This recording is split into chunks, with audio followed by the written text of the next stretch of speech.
Hey guys, Cam from Inky Knuckles here, coming at you for the second time today with our Saturday night art show. Tonight we've changed things up a bit because we happen to have a superstar lineup. Three of the best artists, best dudes that I know are joining us tonight. So it's going to be a lot of fun. We changed up the segments just a little bit to focus on these guys because every one of them is going to be creating and drawing right in front of our eyes. So without further ado, I'll introduce first the regular crew, and then we will go from there. So first up, our master curator, Ryan Sherwood. How you doing, buddy? Doing great. You got a new hat this week. I love it. Yep. Still haven't had a haircut.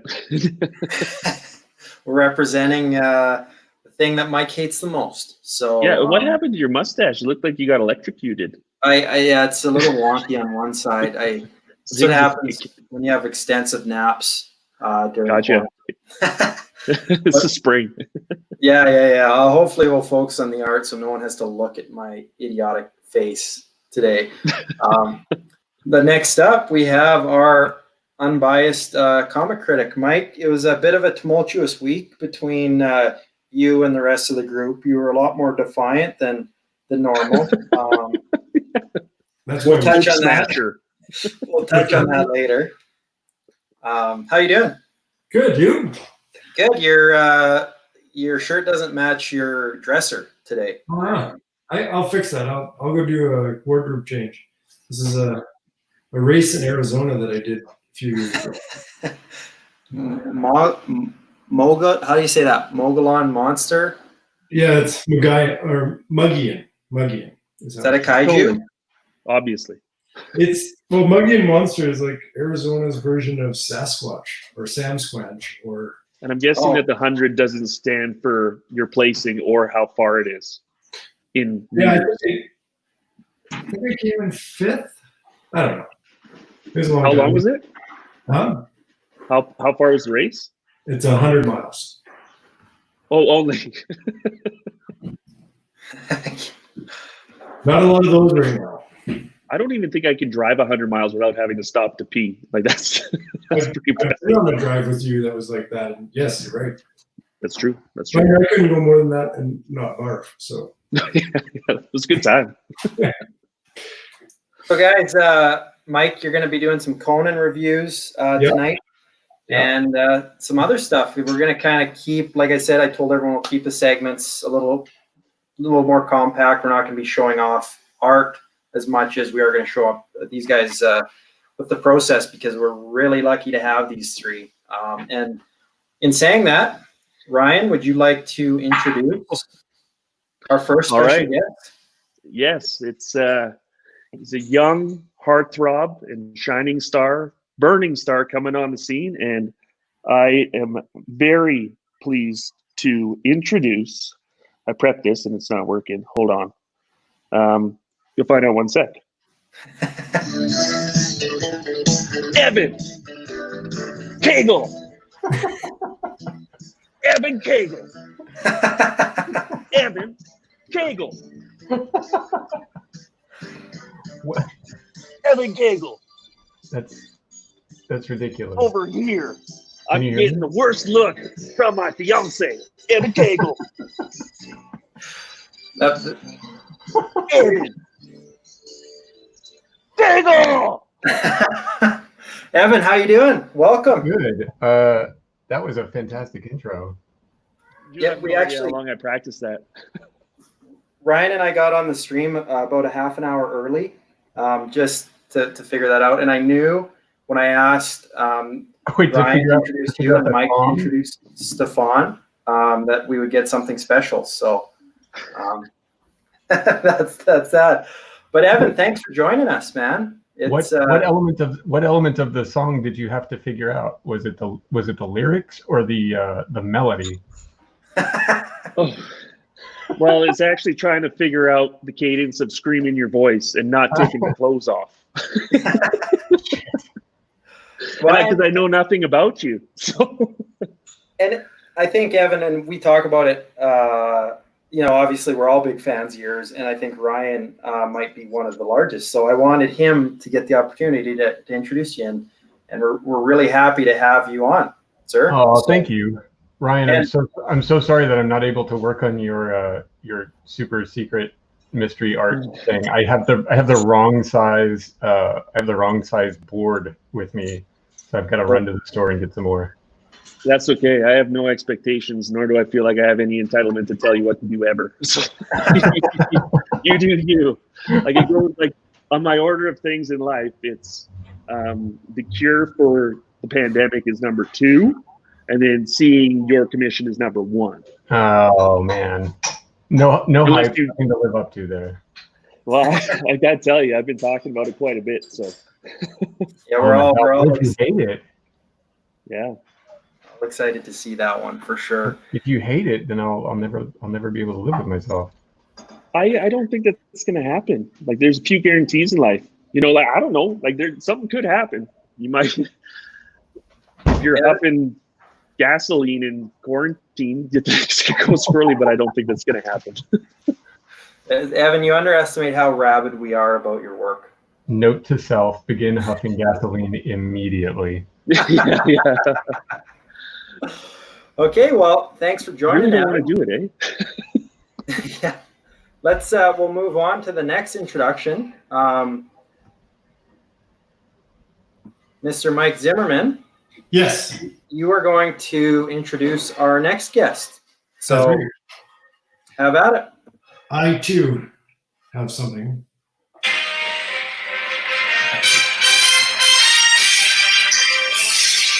I think that's about all you can play before the copyright police come and shut us down. Or before we have to pay for the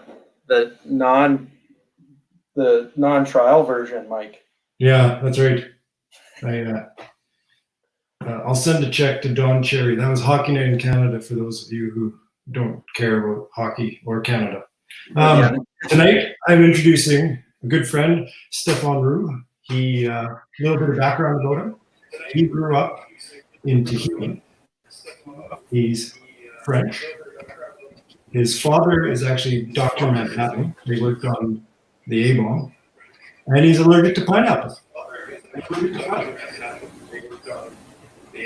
How you doing, Stefan? I think he's ignoring us. Thank you. I'm doing good. Can you hear me? Yeah, you're loud and clear, sir. You were zoned in. So Okay, because it's all choppy on my end of the connection, so I had to have the YouTube channel on my tablet so I can hear you talk. oh, okay. Oh, so you get that delay too. Because Cam has us on a delay in case one of us says something stupid. which is Yeah, there's the delay. Yeah. Okay, well, Stefan, happy to have you, and we'll move on. We got have a few anecdotes to run by you. Our whole interaction at Fan Expo was amazing. Mike's introduction to yourself was amazing. Mouthing you off about not ordering a specific type of hamburger. First, you have to pick one. So, but we'll get into that a little bit more. So thanks, Stefan. Really appreciate you coming on and joining our band of idiots. Earlier this week, we decided we were going to just call this thing Three Douchebags and Gerardo Zaffino. But now it's three douchebags and Gerardo, Stefan, and Evan. So see if you tolerate us for the entire show. But thanks for having us on, and I will. No, totally fine. Introduce the last Man, guy. it's so much fun. I'm having a blast. And you're creating in front of us. Last time we drank together, you were working on commissions, and you drew an entire Green Lantern commission as we drank our faces off that one night. So that was a lot of fun. Yeah, it makes me wonder about his priorities. Yeah. I don't know if he drank his face off, but we I don't think we do. we definitely did. Okay, well, I'm going to move on to the last guy. No, I don't.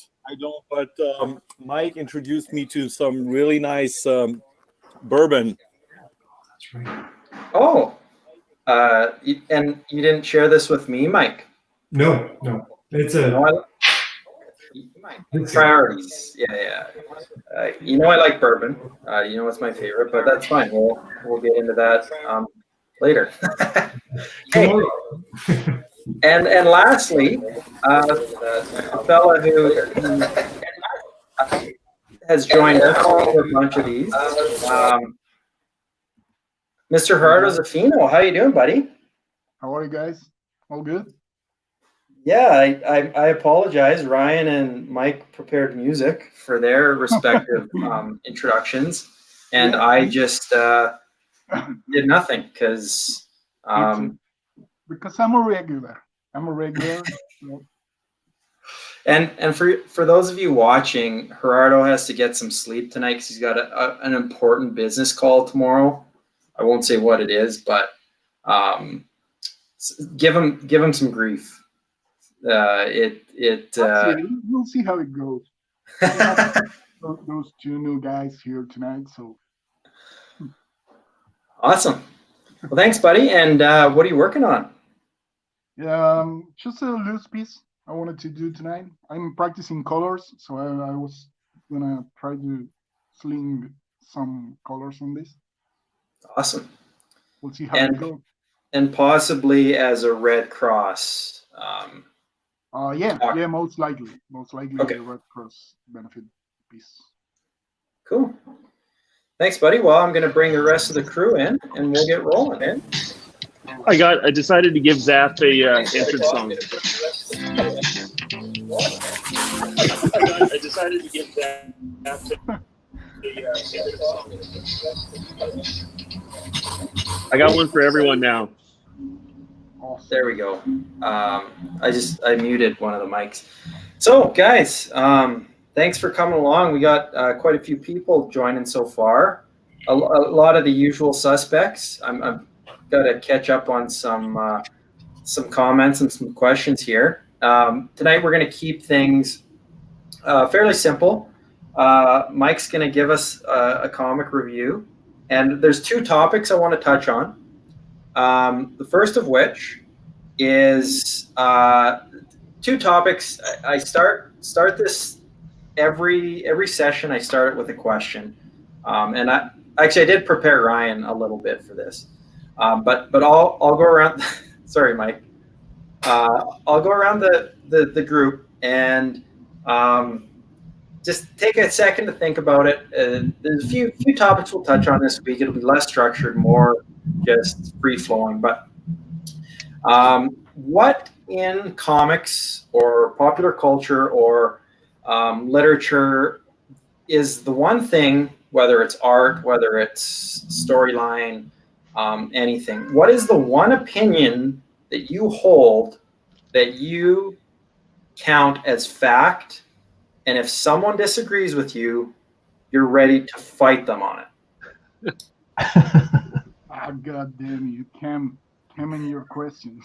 Gerardo, the worst thing is I was sitting here this afternoon and I'm like, I don't even have an answer for this. Well, why would you ask that then? That's a terrible question then. Mike, it's not about making myself look cool, because I know that's no reason to ask questions. Well, Mike, you're, depending on how hungry you are, you're quite opinionated. So yep. I got his entrance song queued up too, by the way. And honestly, the what got me thinking about this was your disdain for local legend Bret Hart. So ever since you launched an all-out attack on Bret Hart, whose house, to preface this, Mike would have ran by the Hart Mansion, which is a local icon. The Hart family, everything's iconic. Oh, shoot. I think we lost Stefan for a second. He's had enough already. Bored already. We're going to talk about wrestling. I'm out. But this got You me did enough of thinking. that at Fan Expo. It just got me thinking. I was ready to fight you over your disdain for wrestling. So I guess that's kind of my answer. But Okay, so it doesn't have to be comics related. it should be. That I still have another answer to. Okay, so But- you came prepared, as we say. Yeah. Well, it's Mike's ignorance that that got me on this topic. What's And your second question? that is ridiculous. Bret Hart is the second greatest wrestler of all time. I'd love to Who's hear the first?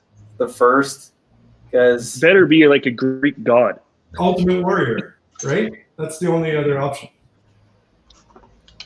yeah, you're probably not wrong. Okay, anyways, Zaff, do you want to go first? No. Give me a second. I don't want to have to fight anybody after this. You know. What do you want Okay. to maybe ask what they're working on? Like it's like the creation of life right now, and I'm really dying to know what's happening. Yeah. Well, we've got Evan. I talked to Zaff briefly about it, but Evan, what are you working on? I'm working on this this picture of Elric that I started like months ago, and I got so bogged down with, paying work and real stuff that that I just set it aside, and I thought, if I don't pick it up now, I'm never going to finish it, and so that's what I'm doing tonight. Awesome. Although the idea size that I can finish that? this tonight is laughable, so. Like, is that like a subatomic nib? Like, could you actually like split atoms with that Point. utensil that you're using right now, or conduct That's highly right. This is actually detailed and so, yeah. dangerous So surgeries? can you see this? Whoa. No, I can't. Wow. Yeah. Okay. Yeah. So actually, the big brother of that one, which is this one, is the one that went into my palm like 3 weeks ago. You I shot yourself with a just like shoved it straight into my hand. Oh. It was really terrible. So you're not using it anymore. Well, Yeah, remember that thing. I didn't. I didn't do it in the line of duty. I did it while I was moving into my new studio. Magic. But I'm a little wary to use it. I feel like it's got a grudge against me now. So do you have preferred tools or anything like that? Like I said, like lasers and stuff? Yeah. So this one was my favorite until it stabbed me. Now I hate it. Evan, Fair can enough. you name the tool in this scenario? Sorry, say What it is again. it? Is it Japanese steel? No, it's just a. I don't know. It's just a fucking blade. Oh, it's a blade. Is that a scratch board, or is that actually like a? Yeah, this is so. Yeah, this is a scratch board with a thin coating of clay on top of it. Okay. Nice. The ink goes down, and then I can subtract. So I can do additive and subtractive, right? So That is super cool. It's like Inception. Sort of like an engraving, right? sorry, say it again. Sort of like an engraving. Yeah, yeah. Yeah, I always wanted to try that. I don't know who this bootlegging as a habit is, but I like their sense of humor. Yeah. So is there room for error on that? Like I can imagine you can't use whiteout or anything like that. Like is it? Yeah, but you kind of Yeah. don't need to. I mean, it's sort of scarier than it should be. Like it's pretty forgiving because if you screw it up, you can always just take the knife to it and wipe it out. You know. Oh. Yeah, because like this is a level of commitment that would scare the shit out of me. This is why we need the beeper thing. Well, this is what and we'll talk about a little bit later as we go too. But this is what's so unique about Evan is there's not a ton of guys in the comics media doing this type of work, and I think a lot of collectors they don't know that some of your hyper detailed stuff is scratch board, Evan. I think they presume it's ink.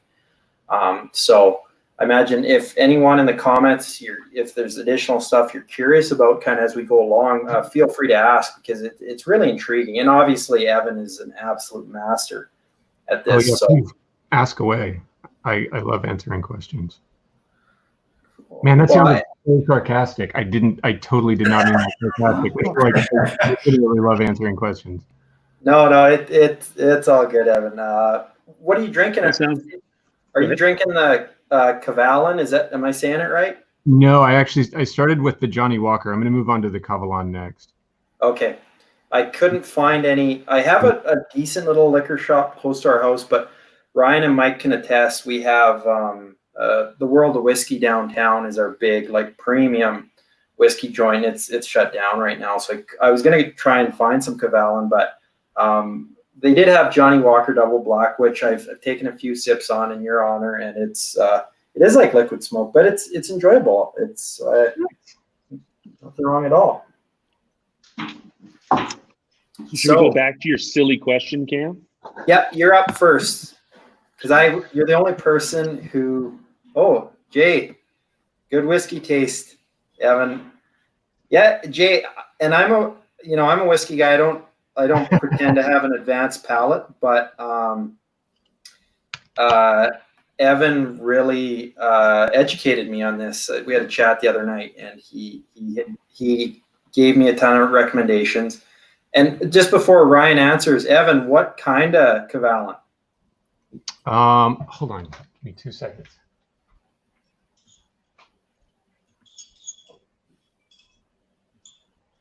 Hi, Ryan. Thanks. Yeah. Sorry, Stefan, I forgot to add you back. Thanks. Yeah. Sorry, Stefan. I hope everybody else is staying and working. Yeah, I switched networks.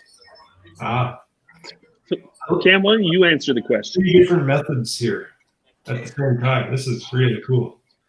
Stefan, I'll probably mute your mic periodically. Just actually, that's not bad. I was getting a little feedback, but no, I think we're all good. Never mind. Yeah.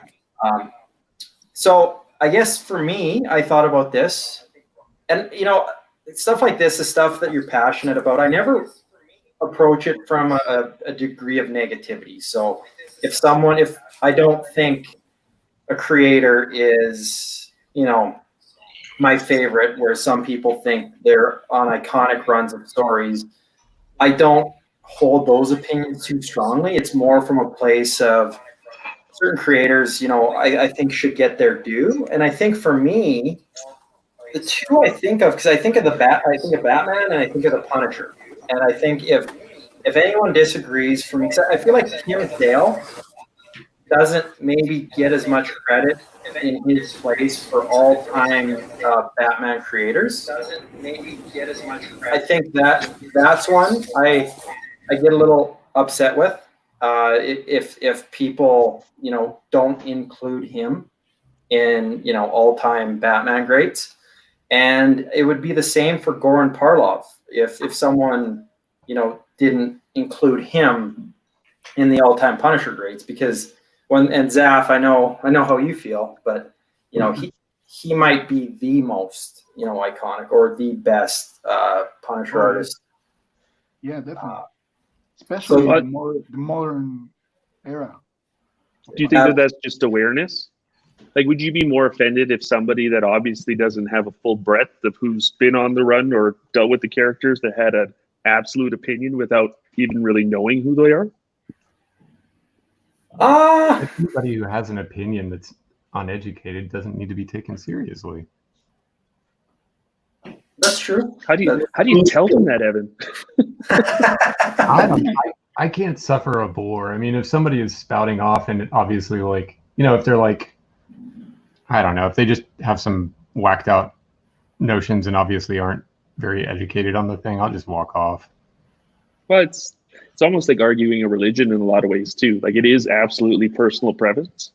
Yeah. And how do you say absolutely that one is right and one is wrong? Like, it's a hobby that's based on nostalgia just as much as it's based on artistic talent. It's just as much as based on the storyline. So I'm not so interested in somebody's opinion so much as like why they have the opinion. Like Yeah. I would much rather hear somebody with an opinion that's different than mine tell me a story about it, you know? And it also helps you recommend the right medication.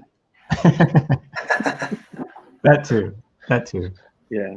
Well, I don't know. It's interesting because, on your side, the creator side, you absolutely can take that approach. You do what you do. People love it or they hate it. Whereas, it's everybody's waxing ecstatic on our side, just talking about who's the best, who's the worst, who's overrated, who's underrated, and it's a daily opinion. And Vic brings up an interesting point. Here's too often people saying they read comic books mainly for the story. It makes me mad to think that it's what they value the most in sequential art. So Vic, you might have to elaborate. Are you just saying that not giving the sequential art its due? Is that kind of what you're saying there? And I also think the issue is having a different opinion and somebody telling that yours is garbage. That I think is the worst part of that.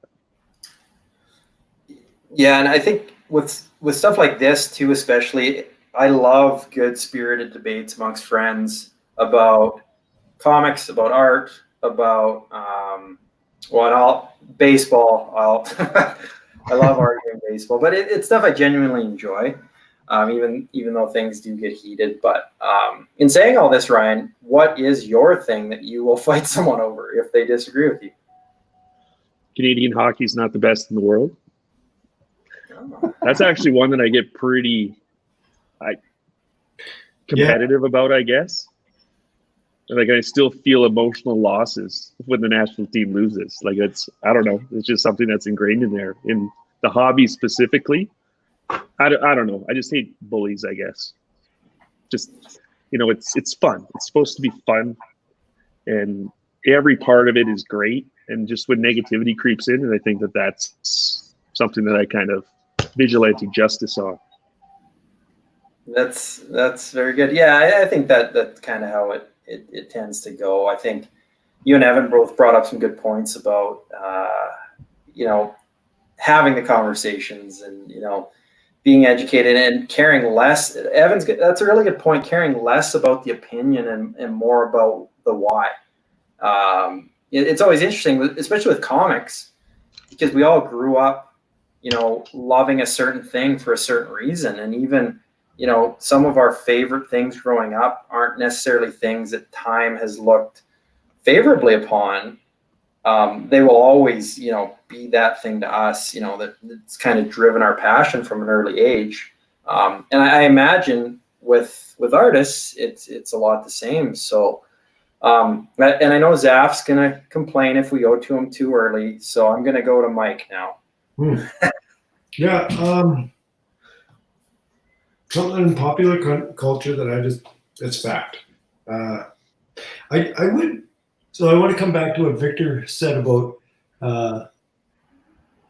so he answered it a couple up. Too often a comic book is judged only on its plot in a review, for instance, and the art is barely mentioned.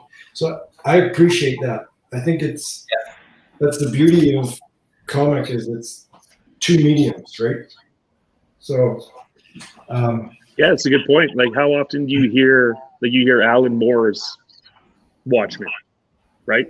Yeah. Like Neil Gaiman's Sandman. You don't hear the artists get mentioned in those kind of runs, right? The solicits are so well. The solicits aren't so bad, but a lot of like the publisher promo, unless it's Image, the publisher promotion of that stuff is just horrendous because you're looking at the cover and you're looking at the image that people created, and all you're hearing is Donny Cates is Cosmic Ghost Rider, and in those promo there isn't mention of Gerardo or Jeff Shaw or Dylan Burnett, and so it's I'm the goddamn Batman. Yeah. So I think I read the comics. I guess what sticks with me on comics is the just to come back to what Victor said is the story sticks with me, but it's really told in a combination of the mediums, right? there's some stuff. Punisher Max was a really good story, I thought. The art didn't really stand out, but it also was pretty complimentary to the story. So this is where we get in a fight, Mike. Is it? No, I appreciate your opinion because a lot of that stuff I do understand it because I think for me a lot of because you're talking about Steve Dillon, correct? Yeah. I have to. And Like the art, don't get me wrong, I like the art, but it's not like there's not a lot of. It's not like bold or striking, but again, I'm looking at sequential, so there's not enough room to do that. Like if you look at Silver Surfer Black, like that was basically just like, hey, do whatever you like on art, and I'll write some words for it, or that's what it feels like compared to Punisher Max. I mean, I'm comparing two different pieces of fruit, right? Like it's not. Well, and it always that's an interesting one to bring up too, because Dillon and Ennis are, I guess, depends which Punisher Max you're talking about. If it could be Jason Aaron and Ennis, but Dillon and Ennis were longtime collaborators too. So I feel like there probably wasn't a concerted effort to step on each other's toes. Yeah, necessarily. Yeah. So the thing in pulp culture that I hold as fact is Star Wars Episode 5 is the best episode. Empire Strikes Back. Yeah. Yeah, I won't disagree. Return of the GoBots. What's that? Someone else had a comment there. Who disagrees with that? That's plainly exactly. Like it's like not debatable. I don't know. I like Return of the Jedi just for the atmosphere in it. Yeah, it's a celebration at the end. Yeah. I like the Ewoks. I was not expecting that. The Sarlacc pit was one of the coolest things that I remember. Like that first scene with the Rancor and stuff like that as a kid.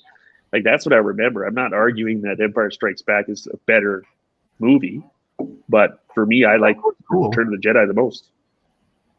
Oh, interesting. The Rancor is dope. So David said Rogue One is a close second because it's again, I think it's the same story, not the same story, but it's the same theme of like they both end sad. And I just like that about the Star Wars movies. Oh, Evan, I should probably let you know that I actually do a mean, perfect Tauntaun impression. I'll do it for your next intro. Oh, please do it. Please do it. Like dying, like running and then dying. Oh, you got that. I can hear in it. Rogue One, you got that impending doom feeling. Yes. Yeah. Sorry, I unmuted Stefan there. Not because I'm trying to mute him. Stefan is like the most interesting man alive. Like the Dos Equis guy is, I swear to God, based off Stefan's life. They're cousins. The reason Renaissance man is French.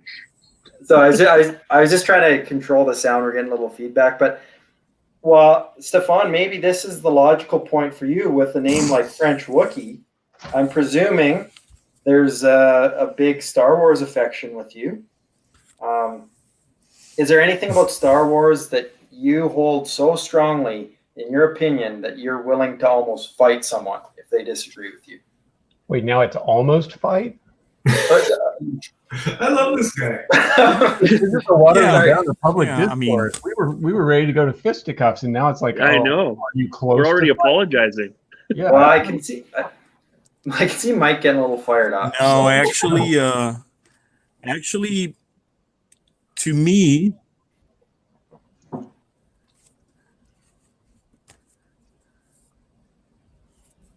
Jean-Luc Picard's the best captain. We lost you there, Stefan.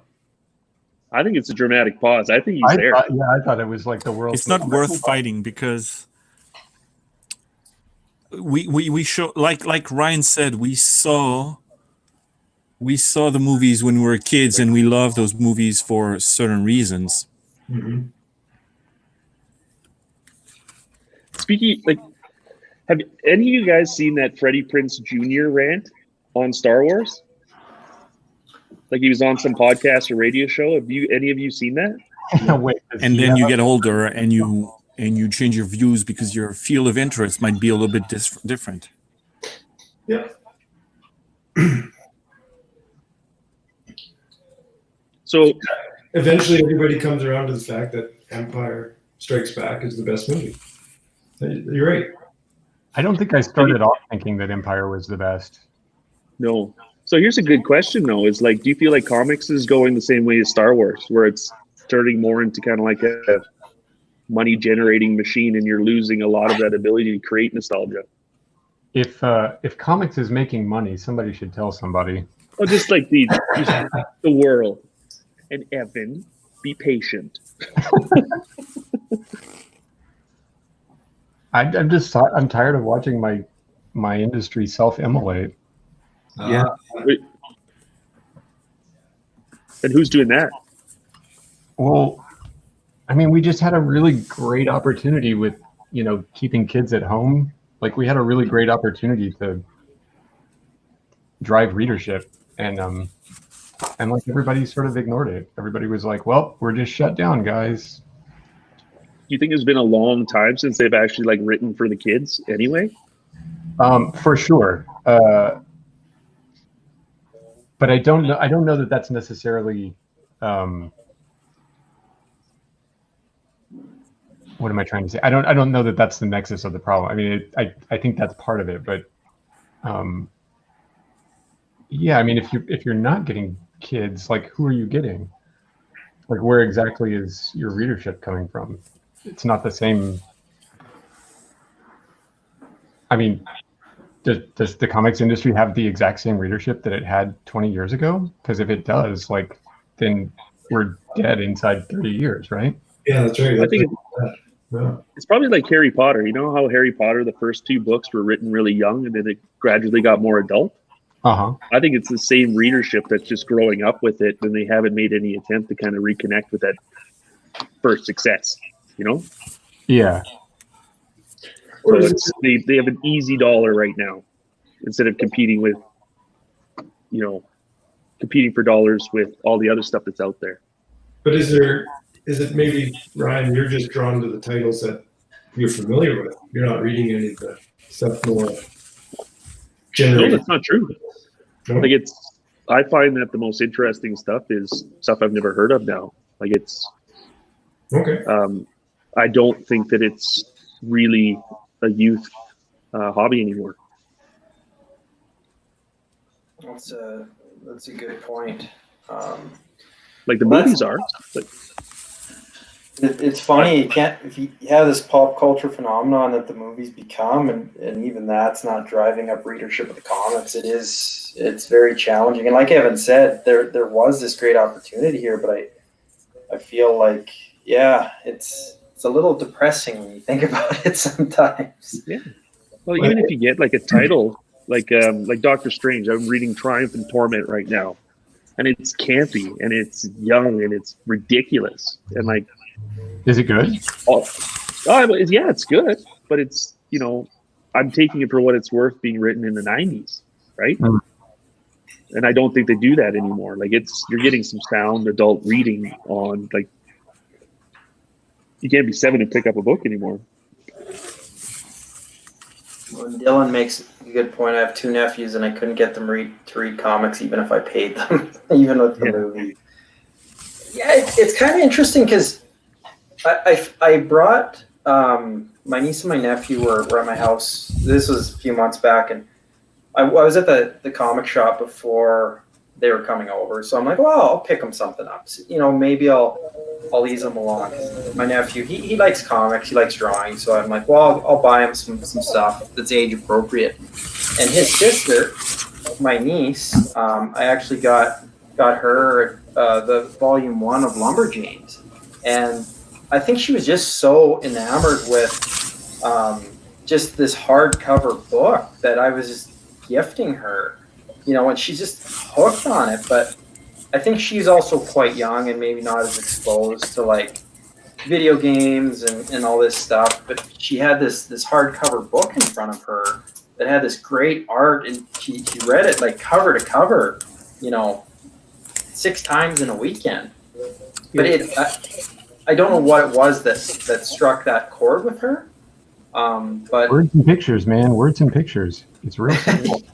yeah, Like if you think about even where video games came from, right? Like video games started young.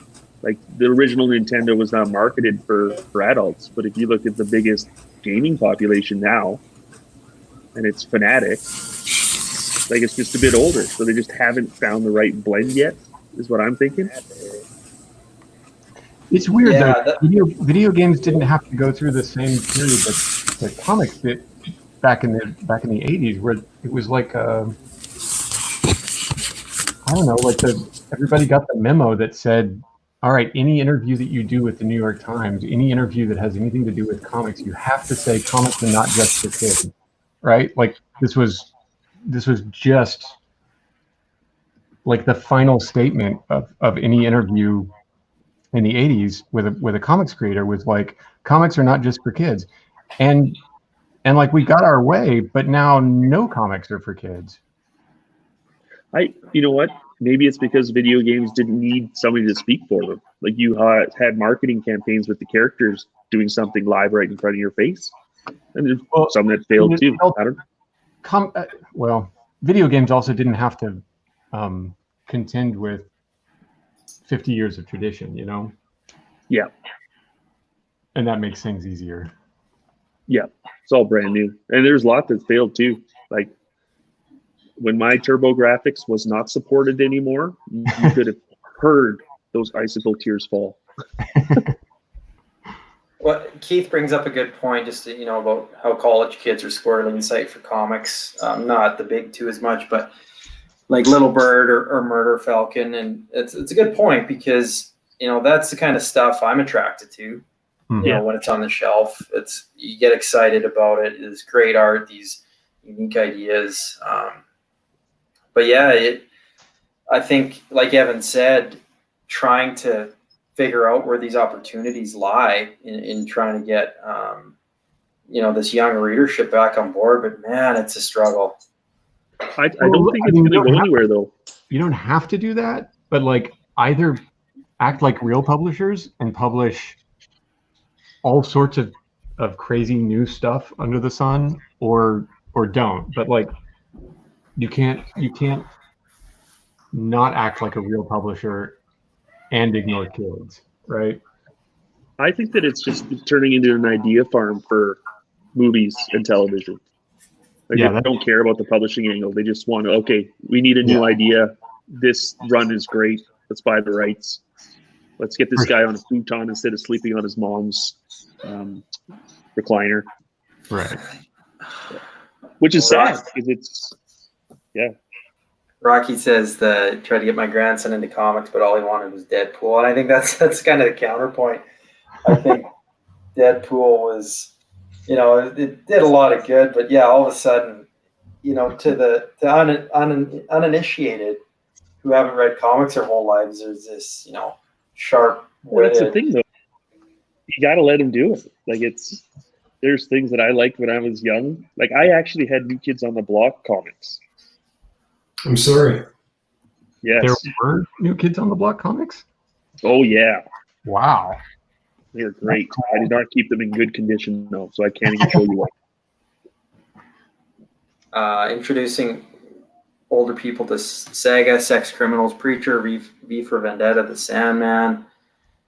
Definitely, I think. Well, that's exactly what you guys did with me, right? Yeah, I was just gonna say that's Mike's introduction. Preacher, Saga, Sandman. You ever read Sex Criminals, though, have you, Mike? No, that's Sarah, Nacho Sarah, or whatever her name is. No, that's Money Shot. Oh. Sex Criminals is Chip Zdarsky, and I forget who else is on it, but that's a very good point. I'm just going down. I'm a little behind on the comics, which is the comments. Sorry. Just speaking with the kids stuff, Jason says, have you guys seen the IDW Marvel Kids line? And I have not. Is there anyone here who can kind of elaborate on that? Know anything about it? No, I haven't. Is that Miss Marvel? I don't know. Maybe Jason's answered for us down here. Well, Oh, I'd yeah, like to. Zaf, that looks awesome. Yeah. Thank you. I don't think I'm seeing it in my screen, and it doesn't look anything at all like I'm seeing it live. You know? So you're painting today, Zaf. Yeah, I thought I might try it because What are the I'm tools that you're using? What? What are you using? What's that brush made out of, other than the hair, the angel hair of a This is unicorn? actually a synthetic brush. Right? I mean, Oh, yeah, but it's pretty cool. It's shaped pretty well. did you do a lot of painting before, or is this kind of like you're just gonna pick it up and try it and be an expert, trying everything for the first time, which pisses everybody else off? No, actually, that's exactly it. I thought I was gonna try my hand. This is actually my second painting ever. So No, ever. yeah, basically. I mean, seriously, in the last about 15 years, yeah, it's my No second shit. painting. Traditional, right? So what's like the young kid comics scene down like in Argentina? It's starting to lift off a little bit because of the movies, but here are super expensive for kids. That's the main reason. I think they will never take off as mass entertainment. No, they're just too expensive for a kid. That's Comics are too expensive? yeah, That's crazy. yeah, but they are. They always were. I mean, when I was a kid, they were expensive as well because when you could get imported comics, those were through the roof. And if not, you had to stick with national printings, and they weren't that many. So it was, I mean, it was hard. Now it's easier, but it's still expensive. So I don't think it's Well, gonna be. Yeah, sorry. And is it pretty? It's pretty much the same. Is it like whatever applies in North America is pretty much what's popular down there? Is there any kind of outliers? Like, is there a Zaphosaurus Rex or something like that? That I took out my tooth. Anyway, Right. I'm sorry. What was the question? I got distracted. is pop culture pretty much identical? Like, so Spider-Man is Spider-Man, or is there kind of anybody down there that we should be surprised to know is kind of like a really popular? You know, like Sugar Man. No. I think the mass market is about the same as as in the States. It's basically based off the movies. The movies that come out is what dictate the market for what the kids are gonna like. Which I guess applies to everywhere, right? Yeah. Well, Stefan, you were telling us in Toronto that in Tahiti, how long you had to wait a long time to get books there, right? Dramatic pause. I think he's muted. He's on a bit of a delay. Okay, well, I think he's just waiting for this. Yeah, well, that was back in the 80s. That was back in the 80s. So you would get delay, just like now with me on the answering, and yeah. Now they have the movies pretty early on, so like maybe around the same time like the rest of the world, you know, because everything is sent through digital process and internet connection. So It's instant. Day and date. So, Stefan, did you update your Wikipedia page, by the way? So it was interesting what Zaf was saying about Argentina, because it seems like the country, I don't know, I've never been to Argentina, but I remember learning Spanish and we were reading comic books. Yeah.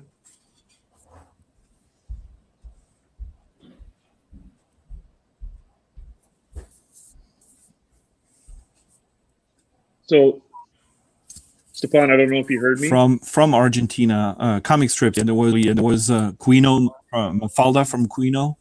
Oh yeah.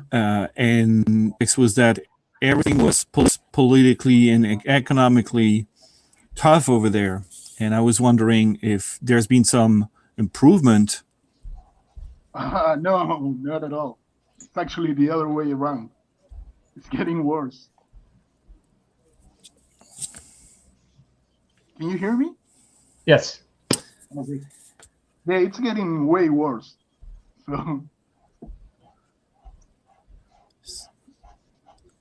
Oh, so that's why comics are so expensive still these days. Okay. Yeah.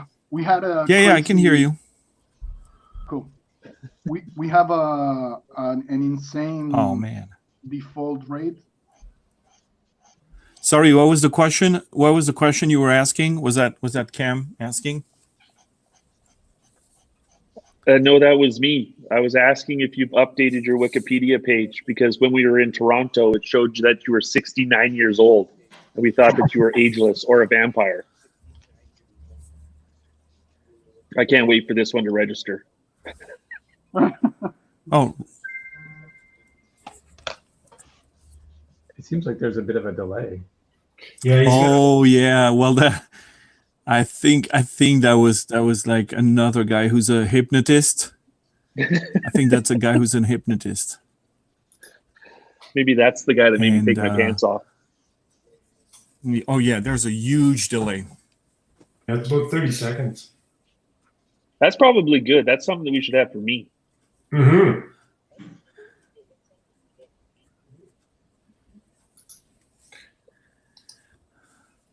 So Evan, what got you into the whole scene, and why comics?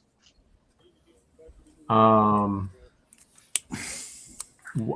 mean professionally or like my interest? Yeah, your origin story. I'm gonna draw it. Hold on just a second. Are you about to pet yourself again? Pet myself? Yeah, with your blade pen.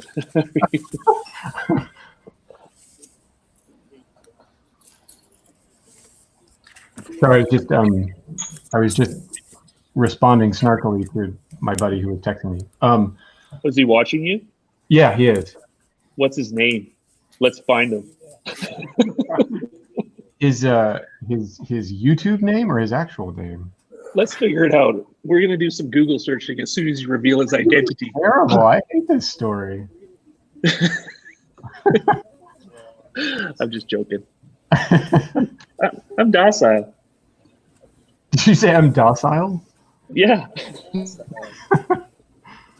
My origin story. I don't know. I mean, I loved comics as a kid, and I wanted to make comics as an adult, and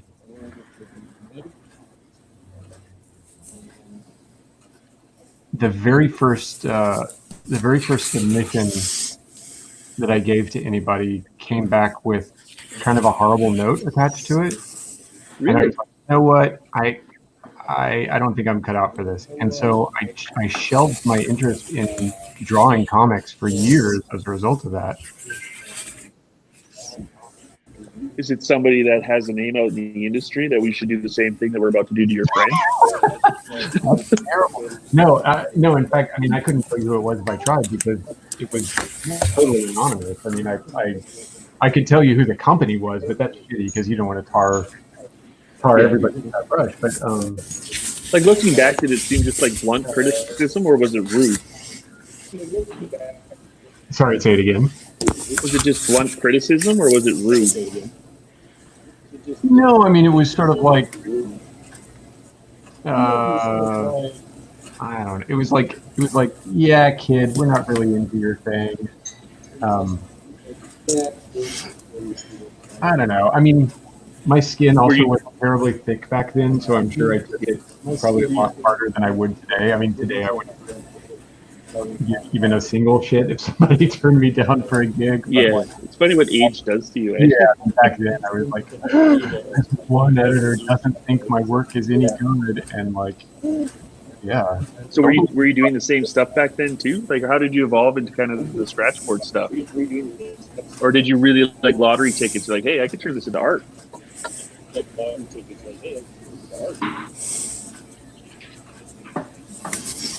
I was scratchboard back then, but I was doing like the same sort of really highly detailed, lots of cross hatching, like mindless, thing, you know, back then, and they didn't like it. So, well, who gave you your first big break then? who gave me my first big break? Other than Joe Mad shouting you out on Instagram, which was Joe Mad gave me my first big break. I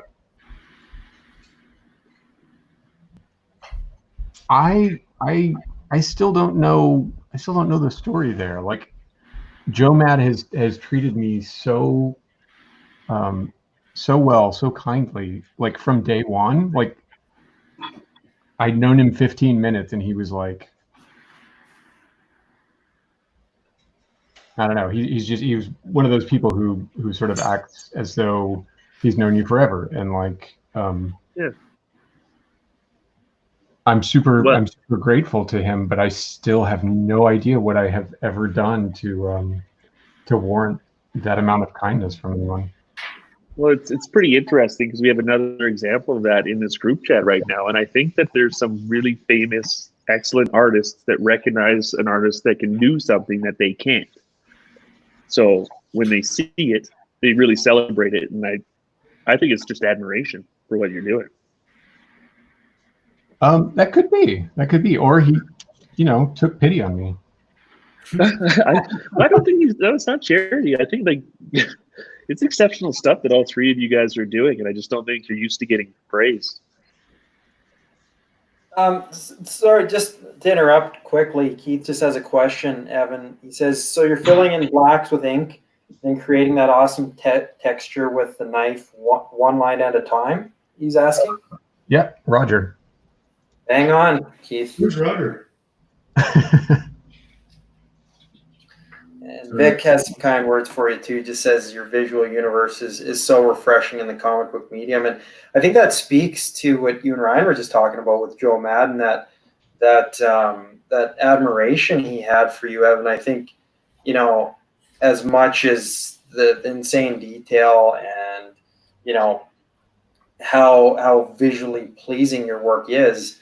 The visual universe you're creating. I talked a little bit about this with Warwick earlier too. I think seeing a piece of yours and not just looking at it as an image, but looking at it as an image from this entire world, I think it is really appealing. So that's just my 2 cents. Not that it matters, but just more on that. I think you kind of undersell yourself, Evan, for how dynamic and incredible it is, not just from a visual standpoint, but just from a world building standpoint as well. So that's an awfully kind thing to say. Thank you. I think it's well deserved, and Vic, I think, hit the nail on the head there. So, and Vic brings up Rom. I wanted to just because I know can't wait to see what you're cooking up with Rom. The art teasers you've been posting are really exciting. Yeah, that book is going to be nuts. I'm super excited about that book. Yeah, anything that you've kind of mentioned or anything that you or Rom have shared, I think it's I think people are really excited for it. And working with Rom, because Anand obviously is a multi-time collaborator with Rom and yourself, and he's working with Kyle Hotz and doing a bunch of different things. What's he like? I hear nothing but awesome things. Rom or Anand? Rom. Yeah.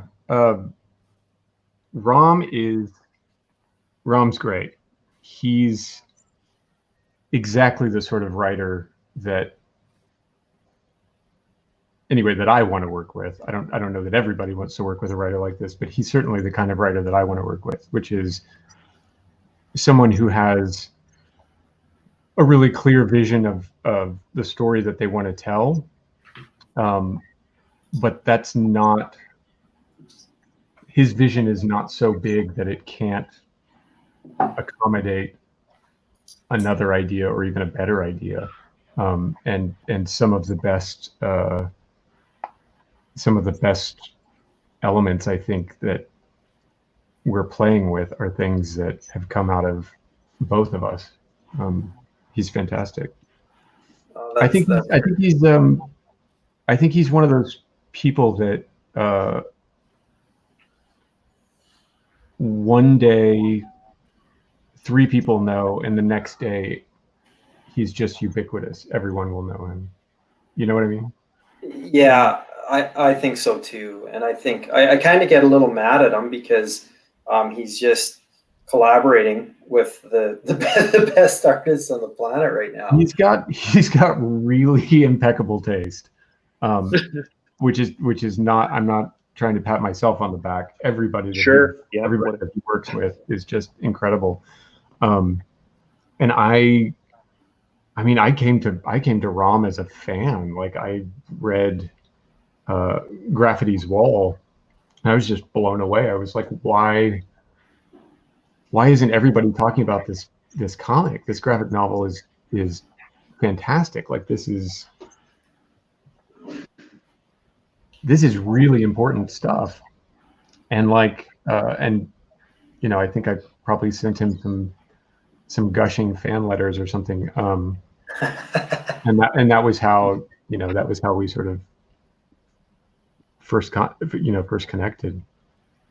Sorry, this is just off topic, but Omar Comics says those screen tones look awesome. Evan, those aren't screen James tones. Herron. Yeah, believe it or not. If some people, you know, we do longer streams, so some people aren't on right at the start, but that's Evan's scratchboard technique, Omar. So it's really fine detailed, and we'll see him work, and there'll be more questions on it. But yeah, as those sort of blurry and terrible. It's all done by hand, and it's almost I can't even comprehend it. Sorry, and I'm jumping around a bit here too, Evan. Is it public knowledge which publisher you and Rom are working for? I think not, actually. Although I mean, really, like, I think you don't have to do too much digging to figure it out. Like, our editor is often on our threads, so yeah, I think it's the right publisher for you two, for sure. And Vic's wondering if you can tell us anything about the project. I think all that I'm allowed to say is that it is a sci-fi romance ghost story with mechs. That's the elevator pitch of all elevator pitches. I think that's all I can say. And Evan, did you These Savage Shores? Did you read that? I haven't read that yet, Reba. She just. Oh, have you not? It's great. Yeah. I still like Graffiti's Wall better, but I think that's just sort of Duckling syndrome, because that was the first one that I'd read. Gotcha. But These Savage Shores is great. One, we're still in Calgary. We're still waiting on that book. It hasn't been. Well, I think I was talking to you that same day I was going to get it. Right. I messaged you, and I was heading to the comic shop, and nope. And did you get it? Nope, still don't have it. What? I'll have to talk to Anand again here. See if he has a copy he can send me with the next stack of art he shares. So, Larry, time you talk to Anand, ask him if I can have some of his original art, would you? Absolutely. Well, and I have a bunch on hand. He's going to be sending a bunch more, especially from that new book. He's kind of taken a different approach to, is it blue and green or? Yeah. Yeah. The stuff I've seen from that is just incredible. He's so versatile. Yeah, I was just going to say that that dude, just all of a sudden he's doing something kind of completely different. And yeah, no, it's really great. Are you just, oh, there you go, Larry. Permapaque. Cool. 5 lines. Cameron. Cam. What's up? I want to know what Mike has to say about Conan. Oh, I don't want to know. I'm having too much fun watching art. Yeah, but like your words are like art to me, buddy. No, they're not. To be honest, I haven't really had a lot of time to digest Conan because I just picked it Well, up. you're right. Like this is magnetic right now. Like if all three of these got in a fight, I don't know who would win. Well, why would they have to fight? Why is it all? Well, it might be a video game. It might be just backgammon. I don't know. Well, and one thing we haven't done. I just think juxtaposition of all their different styles. Like, yeah, like they're all completely different. Isn't that crazy? Zaffino looks totally manic, which kind of fits with Lobo, I guess. Yeah. His resolution's a little low, so it's hard to see the numbers where he's painting. But But I can tell you right now, I feel this is the exact image I see every morning in quarantine. In the mirror. Yeah, I apologize, guys, because my connection seems to be working like crap today. Do not apologize. yeah, this is On the behalf time we used to of apologize. internet companies. Well, Are you a big Lobo fan, Gerardo? Sorry, what? Are you a big Lobo fan? Oh yeah, yeah, I love the character, especially because I grew up with the Beasley era of Lobo. Yeah. So it really marked me, you know, the over exaggeration of everything in the. I'm pretty sad, actually. I feel like DC could have done a lot more with him. I thought he was a great launch in the early 90s. Oh yeah. it seems like Lobo seems to have a lot of affection for a lot of artists. I know David Finch was one of them, and I think there's probably been 4 or 5 artists I've talked to at cons. I think Ryan, you were with me. I can't remember who it was, but we were just talking about dream projects, and Lobo seems to be at the top of that list for a lot of artists. So right, yeah, because it's like a carte blanche for whatever you want to do. You know, it's like a get out of jail free card. You can go nuts as much as you want because everything's been done with it. Yeah. And like, is there been any great Lobo runs other than the first little bit?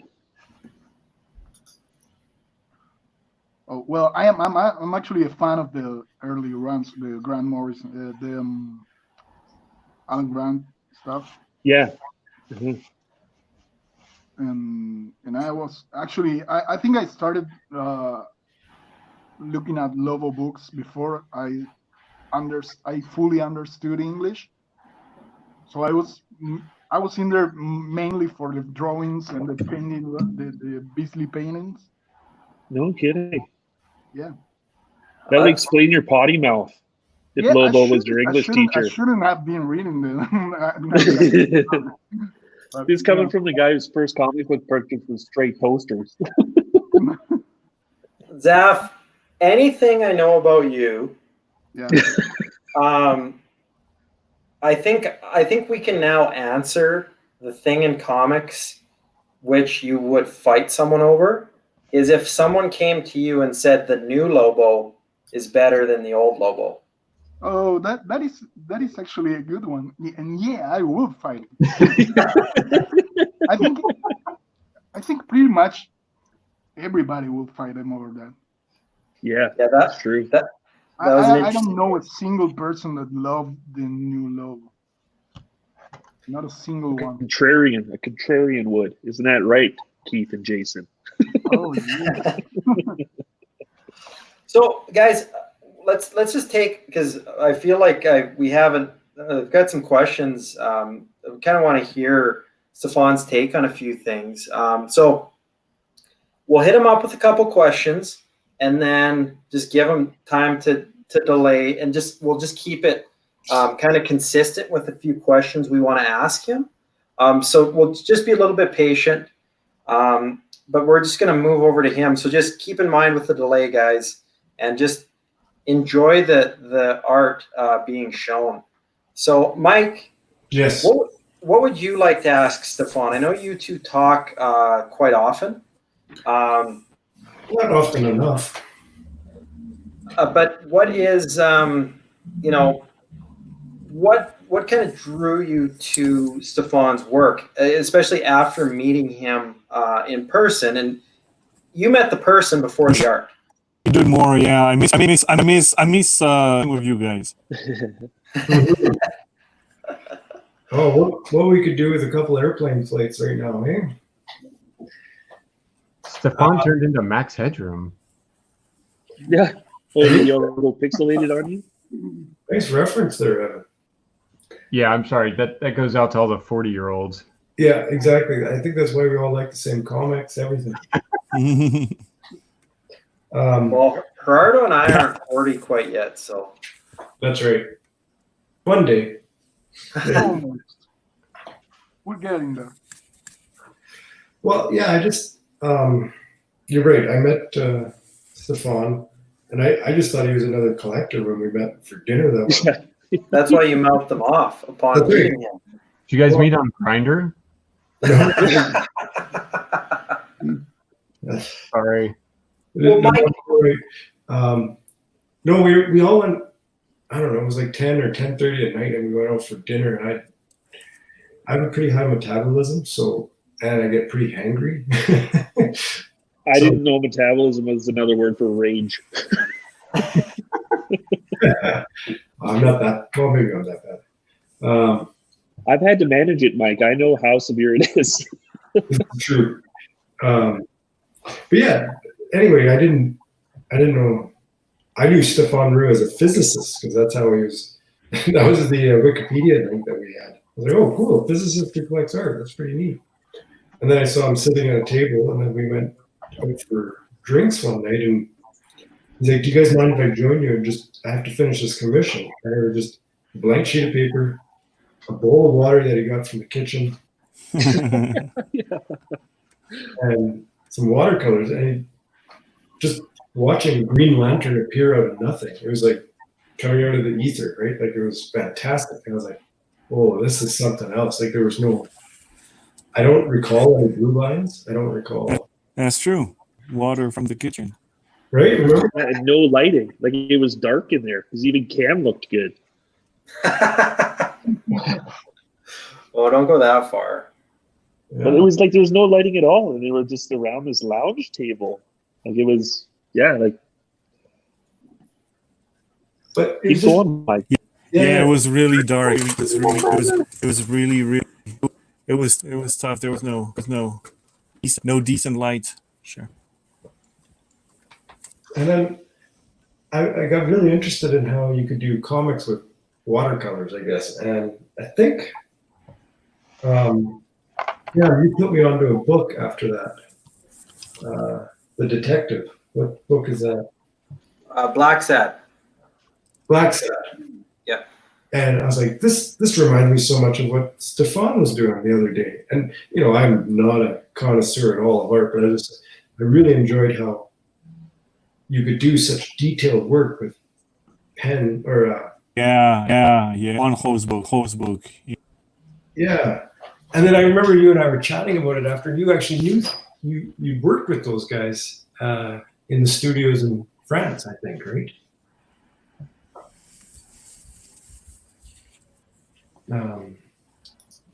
Struggling for his name right now. Juanjo Guarnido? Yeah, there you go. Thank you. I butchered that bad. Yeah, I worked with Juanjo at Disney. That's where it was. And I just Juanjo. Yeah. right now Gerardo's just like gritting his teeth at our Cam's pronunciation. It was pretty decent, actually. It's actually better than my English, so. I don't know about that, Sav. Yeah, I would say that. So You could armpit fart the alphabet better than Cam could speak Spanish. that's not incorrect. So, Stefan, what are you working on? We never talked about it. It's Red Sonja, but what is this, a commission, cover, specialty piece? What is it?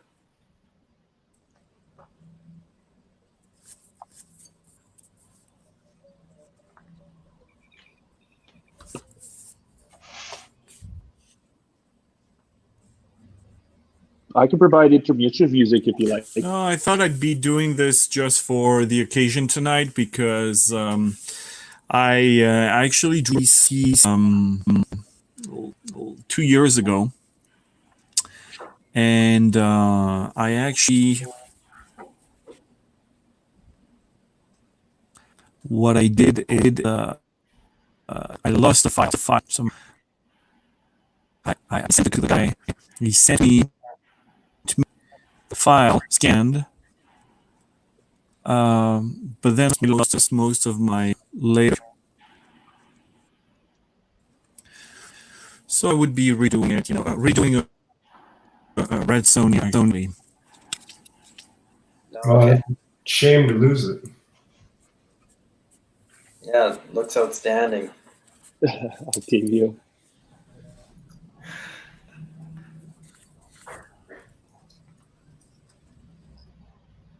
Yeah, our delays causing some challenges. Well, the guy has the art. I will do a good scan of this one and then maybe put on it and turn it into a print. Gotcha. Well, I'll ask Stefan a few more questions. What's on the slate right now for you for kind of an ongoing project, Stefan? Are you still building costumes? Last we talked to you, you had this elaborate, insane costume you were building. So, if you want to just touch on that for a second, I won't spoil anything for anyone, but.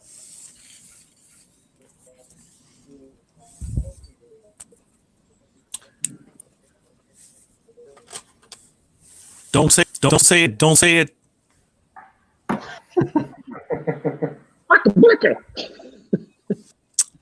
No, actually, winter season slowed everything down.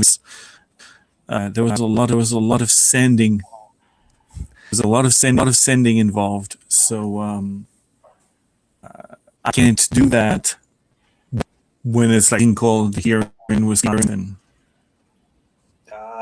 That makes sense.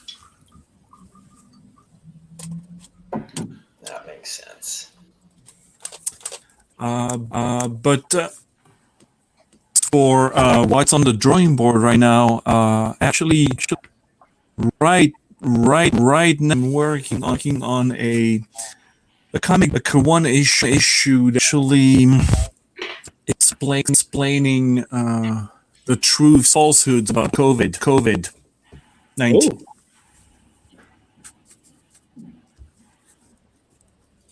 Awesome. Yeah, that's interesting. Robbie. No, that's great. Wow, Red Sonja looks unbelievable. It's managed by a board of doctors, and so we're working against the clock because it needs it soon. And I took a break.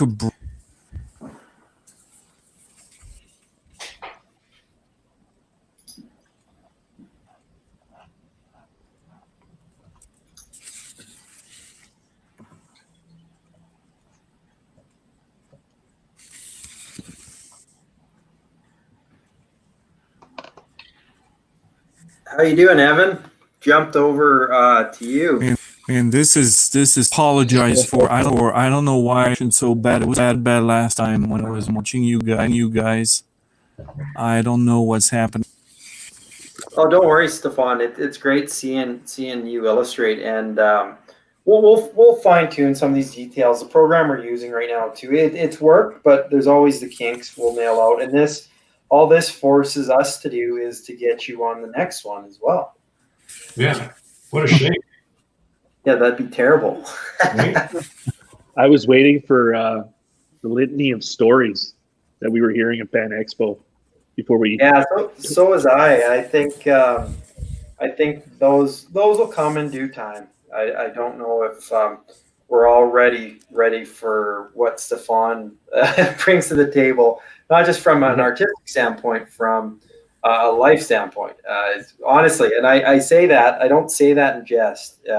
Stefan is one of the more interesting guys I've ever met, and he's got a ton of cool stories. So we'll get to those when the connection's better, when we fine tune the details. So, and to anyone watching, we do this really unprofessionally, and we just get together. Look at your hair, and then we just get after it. So we'll figure it out as we go.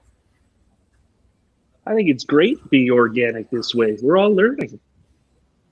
That's very true. Like Zaff or Zimmerman is learning how much he actually doesn't like. What's that? Exactly. Sorry, Ryan, I have you muted. I know. What? And so, Evan and Gerardo, you guys both dodged the question earlier about the thing that you're not going to let that go, right? Well, we can answer it for you, Zal. You're such a nice guy. I like to hear you say something moderately controversial from time to time. No, but really, I'm actually not. I'm sorry.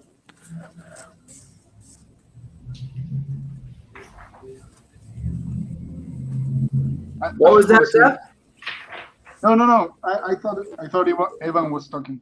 No, I'm actually not. I don't have that many controversial stances. You know, I'm quite easygoing. Yes, you are. I do have a couple of things I strongly feel about it that I prefer not to talk about here because I have personal preference issues, and I don't want anyone feeling offended by them or anything. Would it be something surrounding somebody coming out and being so anti-piracy and then walking around and asking freebies from all the artists all day long? Well, this sounds like a setup. You just cut off. You know, I didn't hear that. You can suddenly stop understanding English at any time you like. Yeah. It's a question for me. I'm gonna have another rain check. Yet another rain check. You can answer in Spanish. Just say anything in Spanish. You can, no. You can I don't want to qualify. risk it either. Yeah. Well, you'll have Octavio, the most rabid guy on that joined in. The only guy who understands it'll be the guy that'll will attack you on things. Although I think anything you say, I think Octavio will probably. I think you guys have a similar taste for sure. Okay. Zach, the other day you brought up like some interesting classifications of artists that I didn't really think of, right? Like you told everybody that you didn't consider yourself a comic book artist, you considered yourself an illustrator. And in our chat the other day you brought up cartoonist. Like how many different, I don't know, sub-professions are in this? Fun. I'm actually I'm not the best one to say that because I don't know exactly. Just your opinion. Nobody's going to hold it to you. No. I know. I think a cartoonist is someone like I think we were talking about Mike Allred. Yeah. I think that's for me the best way to describe a cartoonist. The guy. I mean, he's great drawing, he's great writing, but he's amazing when he does them both. Yeah, well, it was really interesting to me because it's tough to kind of segregate artists at the best of times. Like why can't this guy do this and this guy do that? And I just think that there are different types of artists in the field, and so when they all get compared, that's something that kind of annoys me too. Well, there's a lot of personal preference in it too, Yeah, of taste and stuff like that. So Bill asks Zaff, sorry to interrupt. He just asked, what category does Frank Whiteley or Mike Mignola fall into for you? I think he cut his feet on purpose. Wouldn't you? Yeah. See, these are the hard-hitting questions Cam's afraid to ask. We should be on C-SPAN. Did I cut out or did Zaff cut out? I think Zaff did. Oh, okay. Not on purpose, on purpose. Well, only on purpose. We'll jump to Evan, talking about subcategories, guys who do things a certain way. How do you feel about that?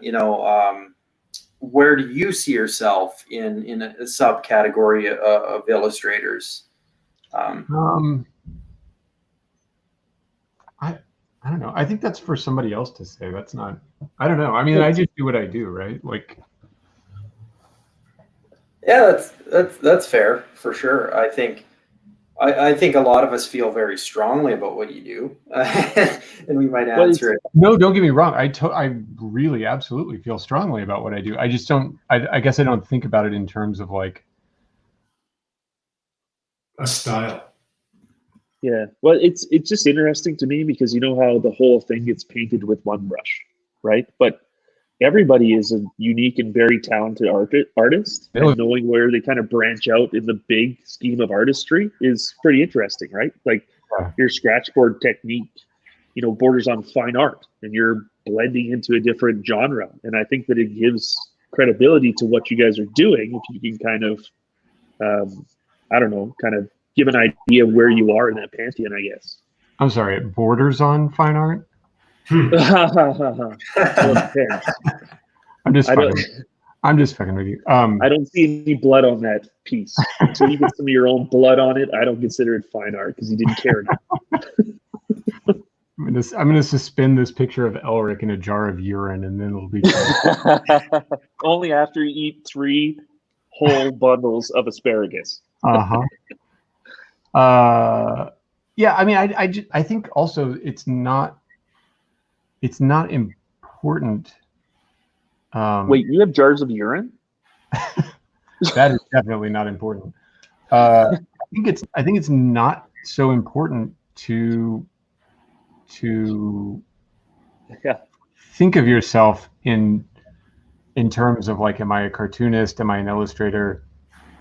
Again, like I think that's for somebody else to say. Like that's for, I don't know, a publicist or a critic or something, Because I think it sort of hampers you.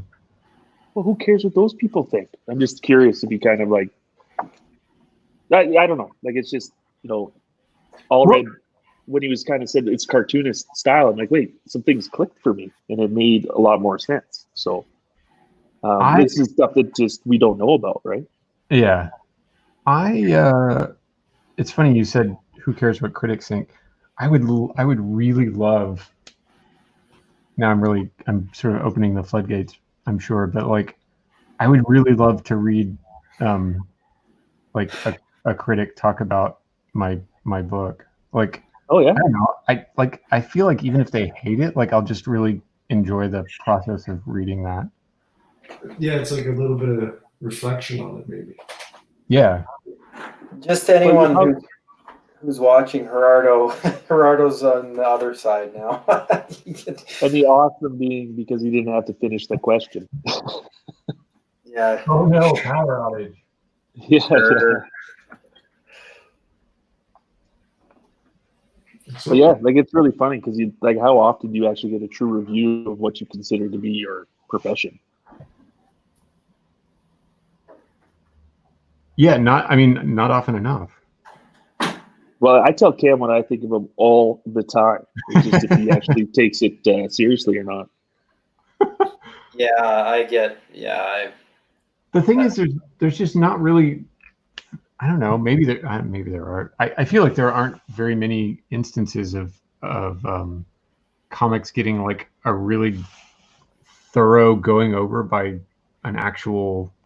Oh, outside of actually just within the like just not comic book roundup, but somebody that's putting on the same level as everything else.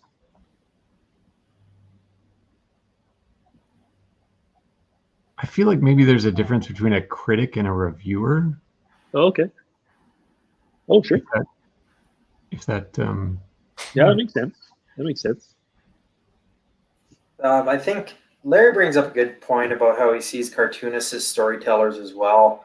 Not all great illustrators or cover artists can tell a story. So less of that's totally true. Yep. Less of subcategories, but more aptitude. The cartoonist element of an illustrator is just that additional aptitude to accomplish what you're trying to accomplish. But for you've transitioned a bit, Evan, in your career and what you've done, and what we've seen, obviously, of your sequential storytelling is quite incredible. How does that compare? Telling a story on a panel page versus what you're doing right now. Which do you prefer?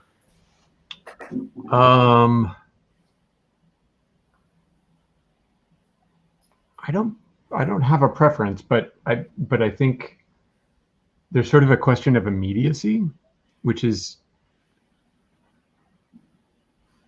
maybe interesting. Like, I think a lot of times you can get across a subtle idea or a bit of nuance better in an image, in a single image. Whereas obviously sequentially you're working with time and you're working with juxtaposing different images to get across a more complex idea. I don't know. There's something sort of, I don't know, like maybe illustration like a pop song and a sequential page is like a symphony or something, right? Like in terms of complexity. Like you have to relate all the panels together, like versus the standout striking image is the singular image. Yeah. I can imagine that panel pages are really technical because you might find one that really works and you want to do something in the next one and you just can't because of the one that came before. Yeah, I mean the sheer pain of like layouts. Having your heart set on a really fantastic image only to discover that it doesn't work within your composition or for some technical reason. Like, yeah, few things can compare to that particular brand of disappointment. But like, but at the same time, you don't get to really expand on a single illustration. Yeah, like the next moment, right? Yeah. Which would make a lot.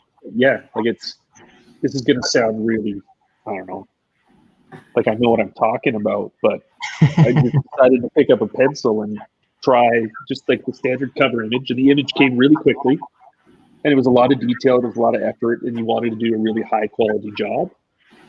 And then the panel page, I was assuming would be a lot easier because you didn't have to fully render every image, but just getting them to relate to each other in a flow that made sense and something that looked good together was really difficult.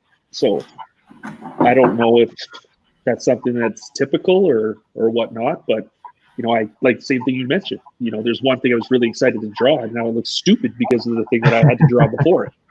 Right. So, yeah, I mean, like, I don't know if you can tell, but like, I'm prone to overwork an image. Yeah. No. And I think one of the things that I've really had to learn is how to sort of put the brakes on so that I can tell a story more economically. Right. And I don't just mean in terms of workload or schedule or anything like that. Like all of those things obviously matter, but like in terms of just visual economy, like there's something to be said for. I mean, actually, there's a lot to be said for really scaling back the amount of visual information that you're portraying in any single panel because it's cumulative. You know, you're looking at a page as a whole generally, rather than from one panel to the next panel to the next panel. Yeah, you're intertwined with the writer at that point too. Like you have to pace the book, right? Right. Like if he's writing some intense action scenes and you're rendering insects on the ground, you're stopping the reader from moving at the pace maybe the writer wanted. Like there's more people involved beyond that. And I'm just totally making this up. I have no fucking idea what I'm talking about. Yeah, like make no mistake, I'm all for like rendering each individual legs of an insect, right? Like that's absolutely my jam. So like scaling that back and being more in service to the narrative, I think is, or not necessarily the narrative, but to the flow of the thing. That's important. So, like, Cam, you talk. Where did it come up that John Romita Jr.'s deadline style?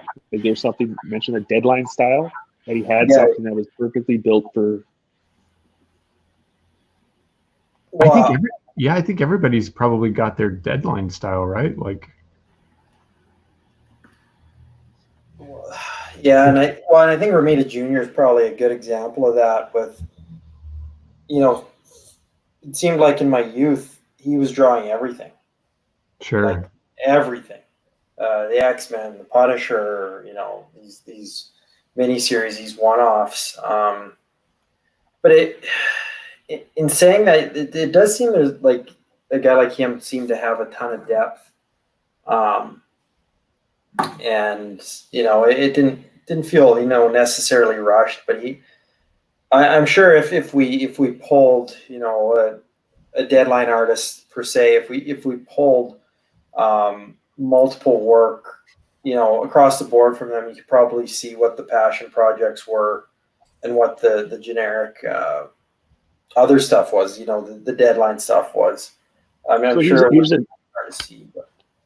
So here's a question for you. Would you prefer a book to be late that has quality effort into it, or something that came out on time that just continues the last issue that you've been urgently waiting for?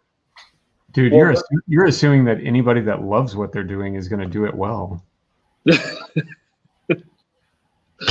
Personal pride? I don't know. Maybe not. Why do you have to sub-split my question, Evan? Aren't you busy?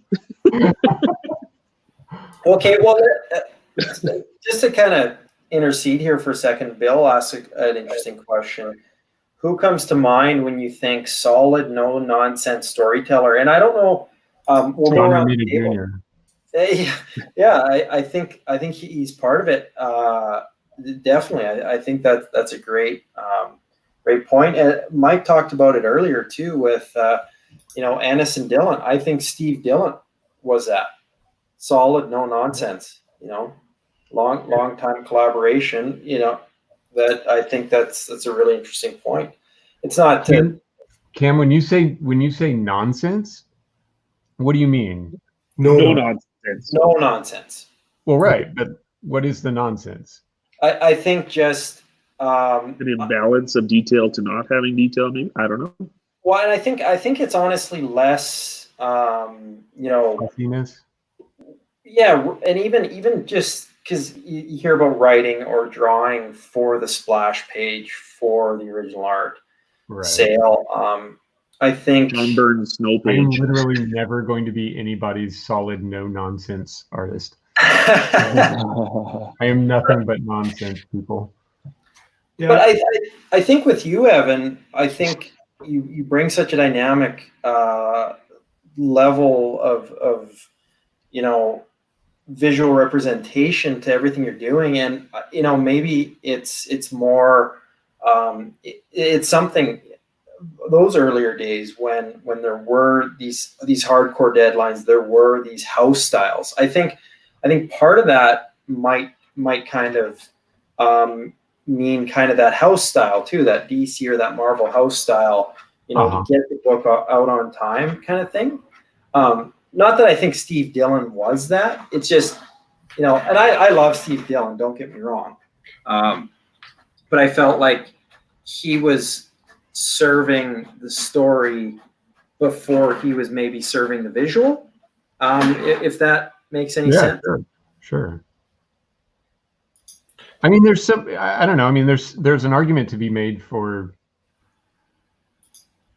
saying that the job of the comic artist is to be in service of the story. I mean, that is one version of what we do, right? Like,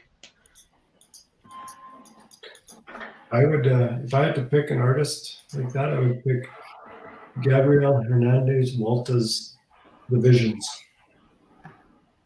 That just wrote for the story or drew for the story? It was just simple. And it didn't take away from any of the story. It just fit perfect because and maybe it was just the way it was done. Vision's a robot. There was no hyperbole in that at all. It looked like a regular day-to-day life. Well, and Evan, I don't know if you can see that. Larry just mentions that John Romita Jr. did a panel in the Comic Con line today. He says deadline style means he's not consciously trying to improve his art aesthetically when he draws the pages. So I think Larry's really okay. So that's an interesting. That's the most interesting thing I've heard yet. Yeah, it feels like Larry's kind of given us a true definition. Yeah, because that I like that a lot, because that's speaking to not just the output but to the intention. Oh, and that's a good point. That's a really. I think that's worth a lot. Yeah, that's a really great definition of deadline style. Well, and don't get me wrong, Romita Jr. We talk about these things, and that it's a good point. It's a good exercise to kind of hash through this stuff, because Romita Jr. meant as much to me growing up as any artist ever. My God, yeah. I mean, if yeah, I was about to say something really ridiculous and hyperbolic, but yeah, I mean, like, really, if John Romita Jr. not trying is like me giving it 100% every, like, I should be so lucky. Yeah. I do have a question about deadline style for Cam. So why did you decide to go with deadline style for your hair and then fine art for your mustache? Well, you saw it. It's a little wonky today. Like, what's the balance? At what point do you think that it's more important to have a perfectly circular curl versus chia pet head? Well, I figure if I let the hair just flow, you guys will still be able to tell that I have some. So that's true. Yeah, because I think that you were a little bit startled when you realized how your 5 head looked like it was growing on 8 head when you shaved it. It's. Have you guys known each other since middle school? Is that what this is about? We met online on Grindr. Actually, no. Ryan and we've known each other for 2.5 years now. Yeah, Zimmerman was the catalyst to that. God, you guys sound like brothers. We sound like an uncle who will tickle each other, right, Cam? Oh, this is a terrible story. Mike's being precariously quiet over here. He's probably on a work call right now. He's actually probably being fun. Hey, Mike. You. Why have you used that machete you showed us in the last week or so? No, If you hold that machete, I honestly can't hear anything because every time I start to talk, I hear Ryan. So sorry, buddy. it's okay. Are you sure? No, you're quick. You think quicker than I do. So. Well, I know there's something brewing in there, and I'm probably gonna cry. No. Well, I'm just enjoying watching the process tonight. It's great. That's a little different than our normal nights, but I think it's a good change. And we've seen Stefan work live, which is cool, but it's also awesome to be able to witness him hammer through something in a slightly different process. And this is the first time we're able to see Evan work live. So I think it's a real treat for us guys. And I think, just trying to speak for the audience as well, I think it's a real treat for them. So thank you. I can't stop looking at the shoulder armor on this piece. Yeah, it's a bit over the top, isn't it? It's right. That's like classical Renaissance kind of style of that can be a sculpture, right? Have you ever read any of the Elric books? No, I actually had to Google it, and I'll be honest with that. I was like, I don't know where this guy is, but so he's like, yeah. So Michael Moorcock created Elric as kind of an intellectual counter to Howard's Conan.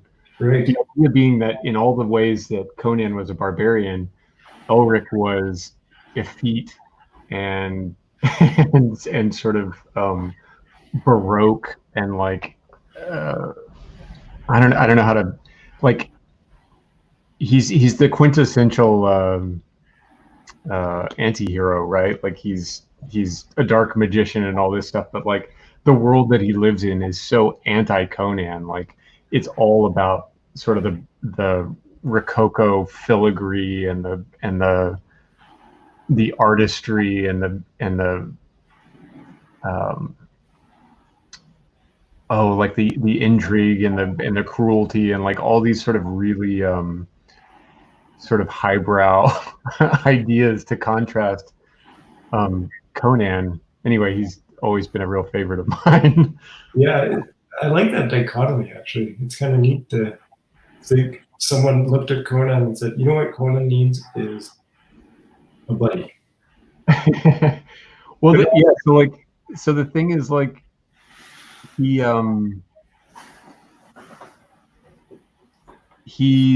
comes from like a long line of black magicians and sells his soul for a sword forged in hell, and then like expects that everything's going to turn out okay. And it's like 12 books of like his increasingly terrible journey into hell as things just get worse and worse, and he keeps sort of rebargaining his way out of these scrapes. It's really fun. It's fun stuff. It's a common theme, right? Where you just, and I see that a lot in comics, where you just keep doubling down. Right. Right. Rather than just admit, like, okay, look, I shouldn't have actually made a pact with the devil. I should have done my homework or eaten my vegetables. Like, because that'd be the worst comic ever. It'd be like, right. A bad idea. And he does that. It's like he makes a deal, and that deal goes bad, so he has to make another deal, and it's just deal upon deal upon deal until finally he's just damned, and then Yeah, and then he makes it work. Yeah. He's the uncut gems of fantasy. I don't know what that means, but I saw the trailers for that. Yeah, it's what you just described was exactly the plot of that movie. It's good. It's really intense and uncomfortable the whole time. because I like it's deal upon deal upon deal upon deal. Yeah, I like it's that. wild. Check it out. It's good. I can't say I enjoyed it because it was uncomfortable, but it Right. was a good movie. It is entertaining for sure. Evan, Sir. your list of published stuff right now. We just have a question from. Is that from Rob? Who was that from? Oh yeah, it was just from Rob about what some of your published work is. Rob, we alluded to him and Ram V are working on a book right now. We can't say too much about it, but it is going to be spectacular. But Evan, do you just want to touch on some of your other published stuff out there, the East Berlin covers, some of the other published. Oh, right. Yeah. So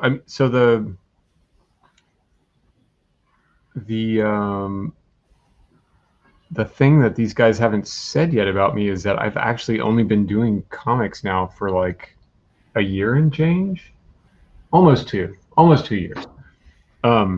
And so I actually don't have that much under my belt. A lot of my work has been covers. I started off, you asked for published work. I think the very first thing that I did was a series of Labyrinth covers for Boom that have not been published. They're still not published. So I probably shouldn't have mentioned those. And then I did all 4 issues of Strange Skies Over East Berlin, all the covers for that. Then I did a single cover for Power Rangers. I did a single cover for an Aliens book for Dark Horse. I'm doing the Witcher covers now. Awesome. That's kind of exciting. Jason brings up a comic shared on Twitter called Dark Tropic. Oh, right. That was my first sort of like return to comic stuff, and it was sort of a choose your own adventure that I had on Twitter. So basically, I would upload a couple of pages of story, and then you'd be presented with a choice at the end of those pages, and then people would vote, and then depending on how they would vote, that was how the character progressed, and that was a whole lot of fun. But that was kind of, I think, how a lot of people first saw my comic work.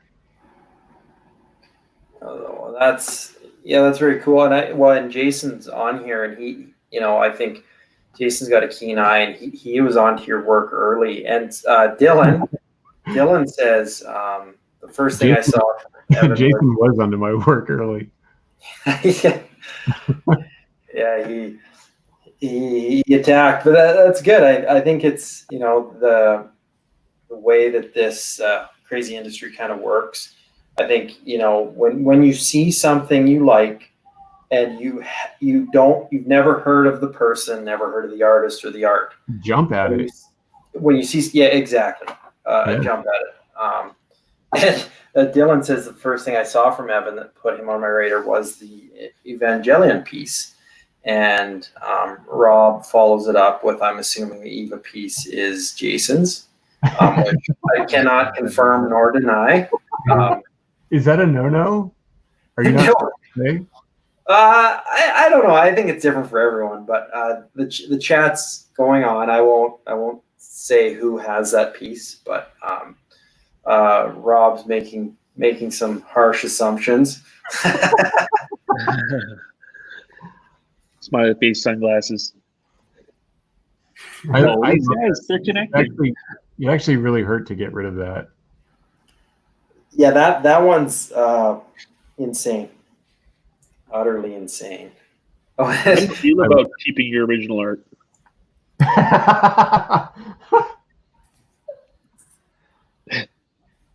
Yeah, no secrets here. Okay, sorry guys. But yeah, no, I think it's interesting. I think that was a piece that was one of the first ones. I think for me, it was probably because Ryan and I we were keen on your work, but we weren't really sure where you're at, what you were doing, when we first saw it. So Evan blew me off. I messaged him on Instagram and he told me to pound sand.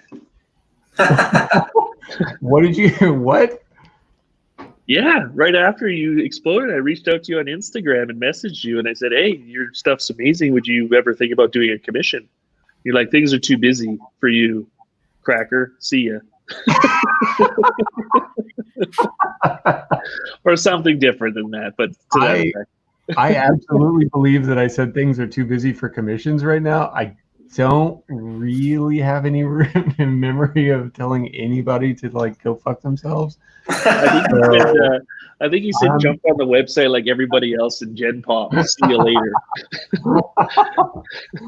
Yeah, I'm pretty sure that's not real. I'm gonna pull it up right now and post it. No, that was right after that whole Joe Mad thing where I think he went from 80,000 followers to Canada. Yeah, that was real crazy. That was a real crazy time, and I got seriously in the course of a few hours, just dozens of followers. Yeah. Oh yeah. And everybody had a question, and I was like, you know what? I'm going to sleep, you fuckers. Ask me tomorrow. Well, Dylan asks just if Evan's commission list is open. Not at the moment, Dylan. We're going to kind of see how things play out. As you can see, Evan's process, he's very intensive with what he's doing. So there will be opportunities to snag some art from Evan. So just stay tuned. Everyone just be patient, stay tuned. There will be some opportunities coming up fairly soon. So sometime 2021 when he finishes this. Hey, who said that? I when he runs electricity through it and it gets a heartbeat. Well, Evan, I know you're more of a book guy versus a comic book guy, in terms of your preference, but you're getting asked what are some of your favorite comics in case we need ideas if his commission list opens. Oh, that's cool. We actually had this conversation here recently. Yeah. Some of my favorite comics. I don't want to give you Ryan's. Yeah, it's pretty good though, eh? It is pretty good. I like Aquaman. No, I don't. I hate Aquaman. Why? I don't know, because I don't know. And also, am I the only one who thinks that the beard just sucks? I don't know. I know. You're right. Having a beard underwater is very inefficient. It just doesn't make none of that makes sense. The beard does not make things better. It makes things demonstrably worse.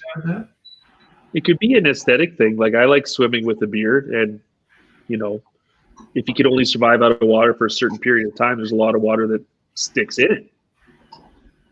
That is retarded. I'm not trying to. Tell me how you really feel, Evan. You know what? That was terrible. I shouldn't have said that. I don't like blonde beards anyway, so that's okay. And why is that canon? Why does he always have to be a blonde dude? Why do they there's some things that are yeah, it's weird. Bruce Wayne is Batman. I mean, at least it wasn't the fish mail underwear. That's true. Or is it? I don't even know. I don't know. Yeah. Sorry.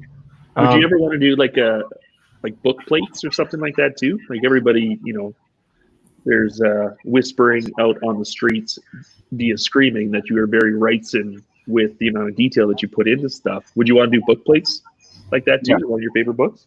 Yeah, for sure. No, I mean, I long for the day that I get a call from the Folio Society asking me to illustrate one of their beautiful editions. That'd be cool. And if yeah, I mean, like, no joke, like I would do that in a heartbeat. What about this?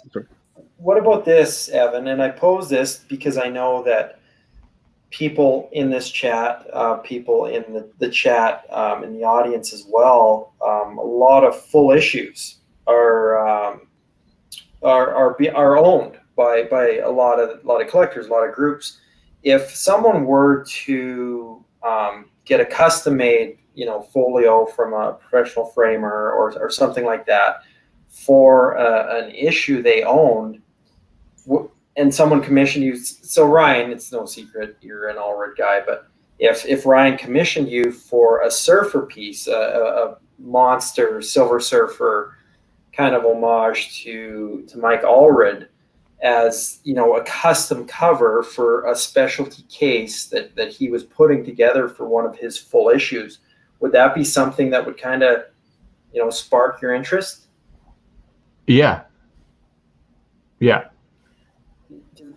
And the only reason I say that is I'm kind of making the comparison to the folio collection, saying coming and doing a cover. I've often wondered with full issues how folks want to display them, want to hold them for storage over time. Yeah, that's interesting. Like I don't know anybody who has full issues. Like I just don't. I mean, it's sort of a shortcoming in my friend group, but I don't know anybody who actually has full issues of books. So I don't know how people display them, or if they display them, or if they're they keep them in a safe. Like I don't know any of that stuff. So, I'm Great question. Like I love to be educated on stuff like that, because I just don't have the. I don't think anybody knows, because I think it's been recently becoming a very prevalent thing. It's kind of like the interesting thing with full issues is it's kind of turning into the big ticket item for modern artists. Whereas, a modern day cover won't compete with like an 80s Byrne X-Men cover, right? But you talk about a complete issue, you're talking about a similar price point on certain things. So it's becoming kind of like a commoditized or a standard thing to own full issues rather than having to grind through and put them together yourselves. Right. And I don't think there is anybody that's really figured that out yet, other than putting them in a folio with that amount of pages. So yeah.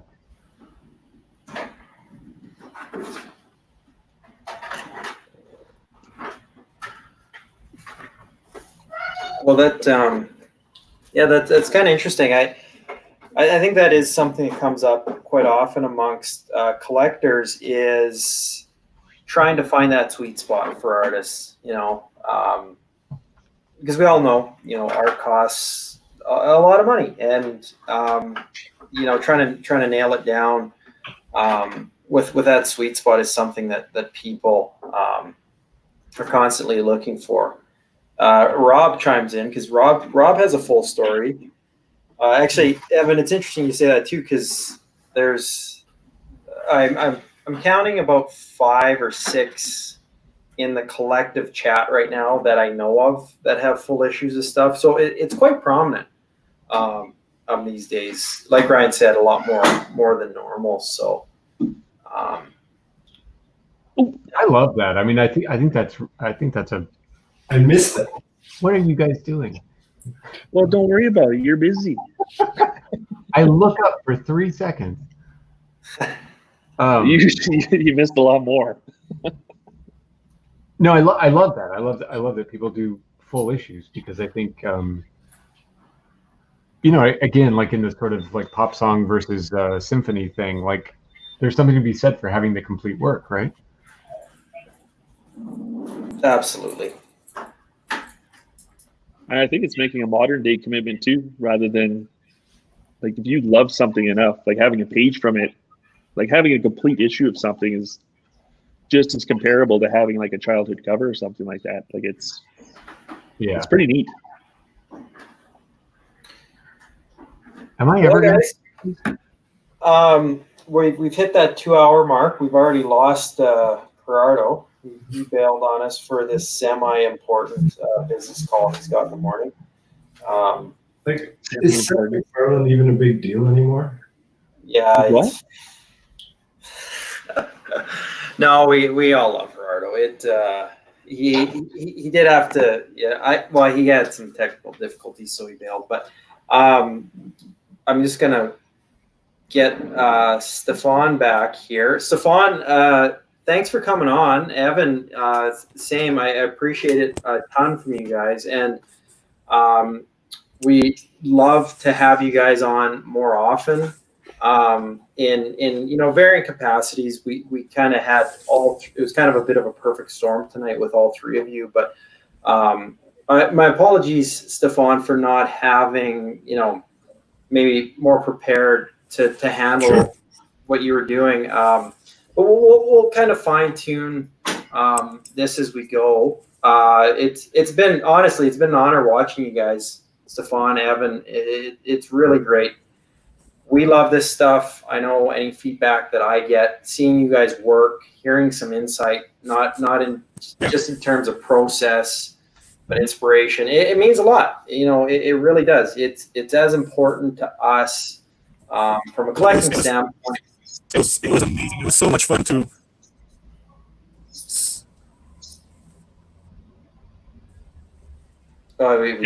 He's listening to you. But it means as much to us as getting the work. So, guys, greatly appreciate it. We'll iron out some kinks, as we go. And Stefan and Evan, really want you guys back on right away. For all you rabid fans out there, Evan will have some work available soon, and it's spectacular. So, anyone looking for any of Evan's work, please email me right now. His commission list isn't open quite yet, but email me. There's some stuff coming available. And, for those of you who aren't familiar, because I know Larry didn't know a lot about Evan, it is quite spectacular, and you've seen him work, so he's not faking his way through it. But I'm totally faking this shit. Oh, wow. Faking this. Red Sonja. Red Sonja. And he was doing it upside down the whole time. Exactly. Well, that's all I've got, guys. Thanks for tuning in. Thanks for everyone who joined, and we'll be doing this again a couple times next week. We got some guys signed up. And, wait, do we get like an outro song? Yeah, you get the intro and the outro. Okay, the outro? I actually had one. Hold on. Where'd it go? Just give me 1 sec. Oh, hold on.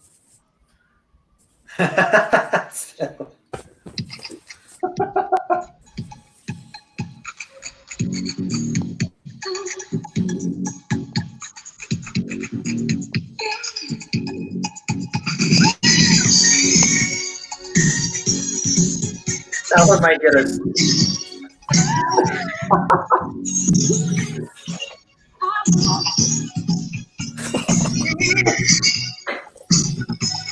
Let's get to the chorus. That's it. Good night. Yeah. Wait. Okay, guys, that's it. That's all. We'll see you Bye. next week. Thank you.